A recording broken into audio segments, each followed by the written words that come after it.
And I am live. Happy Saturday. Hope your Saturday has been restful for you.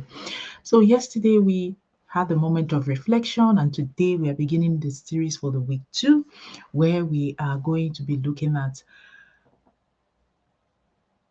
data metaphors to planning and foresight. And what does that simply mean in simple English? Is basically using data to help you with your planning and your forecasting in summary. But before I continue, I just want to quickly share this live. 1 minute, please. Let me just share. Share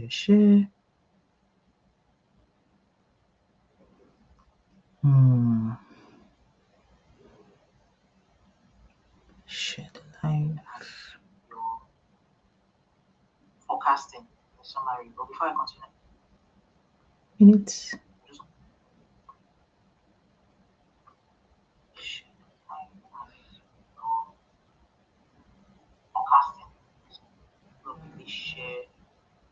So 1 minute, because this promises to be very interesting. Oh, sorry. Anyway, so welcome to week 2 of this series. So 1 minute, this promises to be very interesting.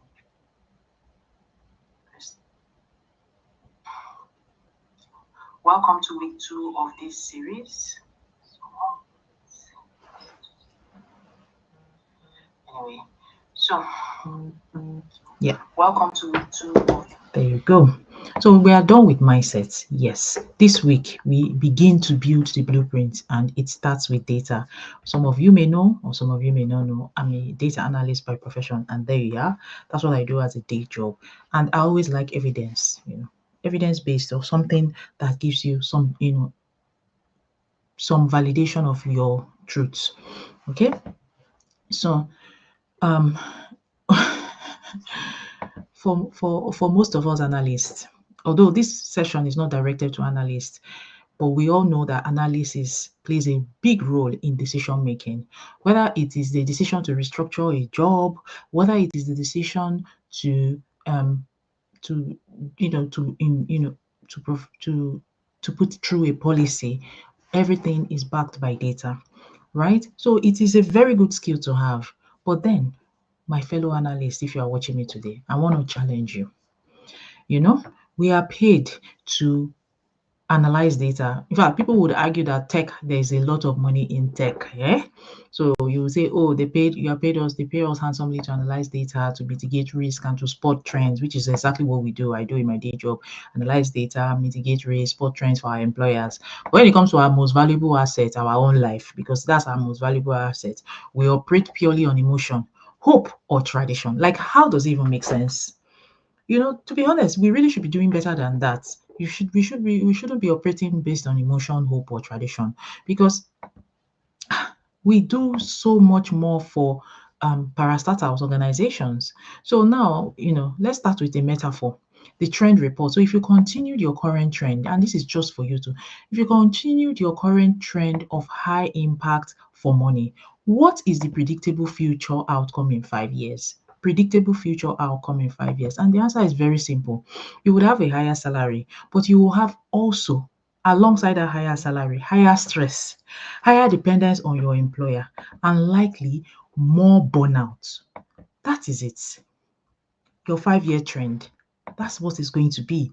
I don't think there's anybody that will say it's any different. But what foresight does is that it helps you to change the input now so that you can change that output, that predictable output. What am I saying in essence? You know that in 5 years' time, higher income, of course, would equal to higher stress, higher burnout, right? So you have to now, because you have that foresight, what you can do today is to change those inputs so that you can change the outputs. Because we don't want burnout, we don't want stress, we don't want higher burnout. You don't want to get to that point before you now realize that, oh, I need to do something different. No, you don't want to do that, okay? So The other data metaphor too, and why I call it data metaphor is simple because I'm speaking from the perspective of an analyst and I'm just trying to help you to process these things in your mind. And I'm trying to help you to begin to think of what you can consider when you are processing these things. Because right now, last week we looked at mindset. Now we are actually practicalizing things. As data analysts, we mitigate risk. Okay, we try to sit down and think, okay, if X happens, what do we do? Or there's a likelihood that Y is going to happen based on the trend that we have seen. Let us think about ways to make sure that it doesn't happen. Or if we do this, XYZ is going to be better off for it. That's what we do. But we have the evidence, we have the data evidence in the numbers, right? So part of it is mitigating risk. Now, therefore we talked about the myth of the secure job. Now, how do you mitigate risk if you're, relying on one job? Because relying on one income stream is a catastrophic risk. It is a big risk in a professional portfolio. You can't do it in your company, wherever you work, whatever you do. You cannot just have one solution. There will be several solutions. That is what we do in organizations. So why then do you, as an individual, accept risk in your personal lives that would fire, you know, an employee for taking at work? Like, if an employee does not come up with risk mitigation factors, you are very likely to decide that this person is not competent enough. And then you, as an individual, for your personal life, you then do nothing. You just have one source and then you are happy. You just stop. How is that right? How is it the correct thing to do? Because how am I coming to all of this realization? I've been having some deep thinking and reflection, and I'm beginning to question a lot of things. Yes, I am. That people say it is the right thing to do doesn't necessarily mean, I don't know if you can hear me. Yes, you can. That people say it's the right thing to do doesn't necessarily mean that it is okay. You need to question things. You need to ask, where is this coming from? Why is it this way? Who started it? What was the rationale behind it? Okay. So the second blueprint is this. Now, as data analysts or risk management professionals or project specialists, whatever analytical profession we do, many people have key performance indicators. But for this part that I want to talk about, what I'm going to be introducing is what I would term life key performance. Okay, not life key performance indicator. You know, as the case may be.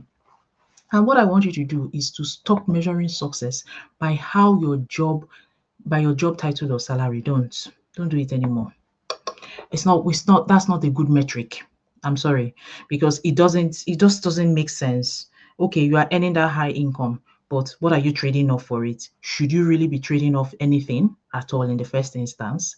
Exactly. I'm sure the answer is a no. You shouldn't be trading off. There should be integration. That's what I call work-life integration. What we are currently working is they call it work-life balance, but I'm sorry. I mean, my opinion, there's no balance. No matter how hard you try it, the balance doesn't exist. So what we should be looking at is work-life integration. Integrate your work into your life. That's the future. So start by measuring choice. Sorry, start measuring your success by your choice, your time, and your leverage. It's very important. That is my life performance indicators. So now my question to you is this, and I want you to let me know in the comment section. Is your current schedule trending toward more choice or less? This is for you to sit down and have a reflection. And please, if you are joining me, I would appreciate you if you could let me know where you're watching me from, because I would really want to know, how wide and how far I'm reaching. Thank you. So is your current schedule trending toward more choice or less? This is a question you should ask yourself. This is a question you should ask yourself, and therein lies the answer. If the answer is no, well, perhaps you should be thinking about other choices to make. All right. The other thing is that you have to pivot. You have to try to pivot or spread your tentacles. If your current schedule is not giving you that thing, then look, the solution is I call it a new data input. And you know what that data input is? A system.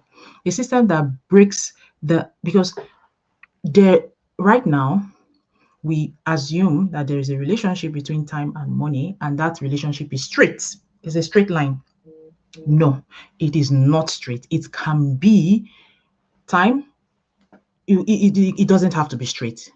You have to break that linearity. No, otherwise you will just continue to be burnt out. You will just continue to be tired. You will just be continue to be exhausted, right? Because we all know that life in itself is not black and white. It's not black or white. There are so many things that make it. Sometimes you can have two rights. Sometimes you can have two wrongs. That is life, and that is not a linear relationship. So you need to be thinking of a system that breaks that linear relationship between time and money, because previously time high, lots of time equals income. That's it. That's where we are right now. The old method. I call it the old method because the world is changing. The world is changing. It is no longer the way it used to be. And as long as you are fixated in that old way, you will struggle as time goes on. We need to be adaptable. We need to be adaptable. We need to embrace adaptability. We need to be open to change because whether you like it or not, we are shifting. The question is, do you want to be carried along or do you want to be left behind? Okay, so the previous days, high time, you spend lots of time. Of course, you get your income. Okay, that's it. Lots of income, high, lots of time. But now, the new approach is this leverage. You put some time, right?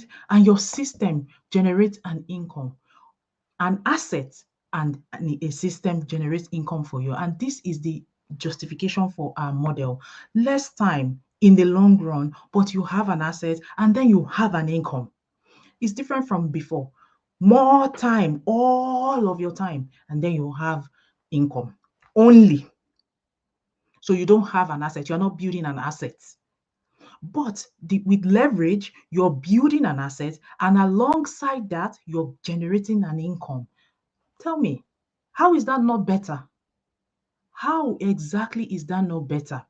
And things are made easy now for us. Technology is really an amazing thing. Of course, it has its downsides, but it has come to stay and it has come to make life a lot easier for us. We don't have to be stuck in the traditional ways of living. Okay, so this is where the power of automation comes into play. Normally at work, in our day job, we automate processes at work. We automate processes to save time and reduce error, sorry. Yes, I can even speak for myself. We do a lot of automation. That's why I do coding at work, because coding helps you to develop pipelines that are automated. Okay, and what that means is that by the time you put together a set of codes and you say, okay, this is what I want, this is how I want it to look like, by the time you've built it the first time, next time when you want to do it, you will just press a button, pim, and then pew, within minutes. And now this one, I'm not even joking. If you are a coder, you understand what I mean. You would basically write your piece of code in whatever program languages you want. And then when you write your piece of code, you do whatever analysis you want it to be done. And then what happens next is you press a button and it spits it out for you in a presentation if that's what you want, in a Word document if that's what you want, in a spreadsheet if that's what you want. And that is it. If you can automate processes at work, why can't you automate asset building as well? Why? Why is it not an option for you? Why are you held back from it? Why do you believe it doesn't exist? Right? So I really want us to sit down and reflect. That you don't know that it exists is different. Some people know, but they just choose to be they just choose not to believe it, and I have no idea why. It's okay for processes to be automated at work, but it's not okay for a system to be automated to help you to build an asset for yourself. Do you understand? And it doesn't make sense. If something is working for A, why wouldn't it work for B and why wouldn't it work for C? So our digital business model is simply applying automation to your goals, to your to your personal income generation. You just have to automate things. And this is it. So look, I've tried to add my analytical thinking into this whole thing, right? Just to give you an idea. And it might not necessarily even be about the business itself. It might be something else. Maybe you want to open a shop. It might be your dream is to be a baker. All of this have to you can automate things, or you can make things quicker for you. You have to do your analysis. You have to do your number crunching. You have to look at things and put things in place, systems, processes in place to help you make life a lot easier.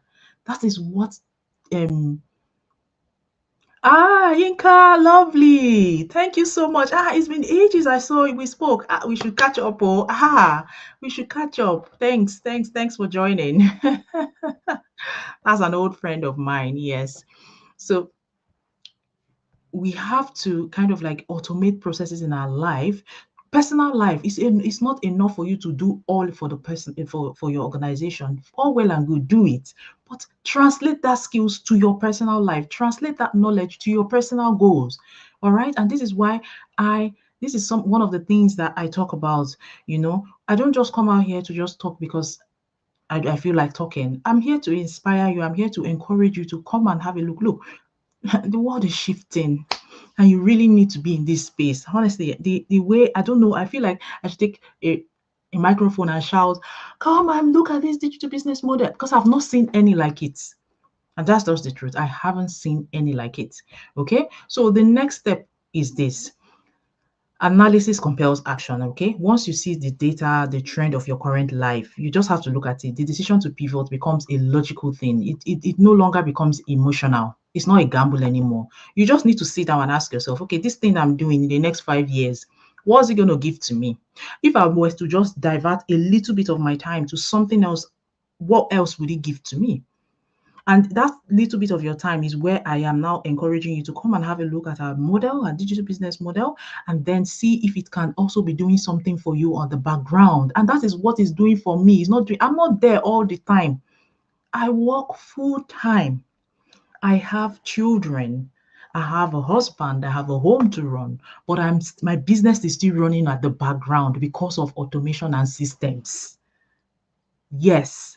So there's no gamble here. It's just, as we will call it in the professional world, a financial responsibility that I'm trying. I'm trying to be more responsible with my finances. I want to I'm leveraging a system to generate extra for my family. I want to build something for my generations to come. And most importantly, I want to impact lives one family at a time. So this is not a gamble, okay?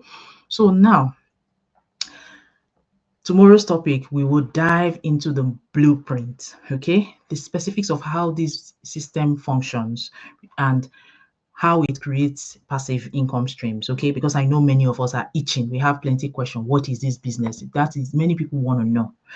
I've said it so many times, but I think the problem that many of us are facing is that we do not want to read. We want to be spoon-fed. And unfortunately, I'm not going to be that person. If you really want to know what it is, there is processes to follow, okay? But I will come out here and I will have a chat, talk about it tomorrow so that at least I will enlighten you a bit. But ultimately, it is your decision and your choice to make. It's not mine. It's not mine at all, okay? So I want to thank you very much, first of all. But before I end, I just want to ask you a final question. If you had to assign a letter grade to your current life key performance indicator for freedom, for time freedom, what would it be? And I'm talking about letter grade A to F. What would it be for you? What is it going to be for you? That's for you to respond to. I mean, if you can let me know in the comment, let me know. But if not, take it away, think about it. Because we really need to be having this thinking. We really do need to be thinking about these things. I'm not getting any younger. My children are growing bigger. As they are growing bigger, their needs are growing. So I know what I want for myself. I'm already doing it. It's up to you to decide what you want to do. If you want to go ahead, you just have to be honest. Let us know how we can help you. Because if you're ready to stop your analyzing your feelings and start building something for yourself, you need to just come and check out what we do as a digital business owner. But in the meantime, follow so that you get a bell notification when I'm on live, and then hopefully you don't miss anything. All right. And before I go, I just want to quickly say thank you. My friend. Hello. Thank you for joining.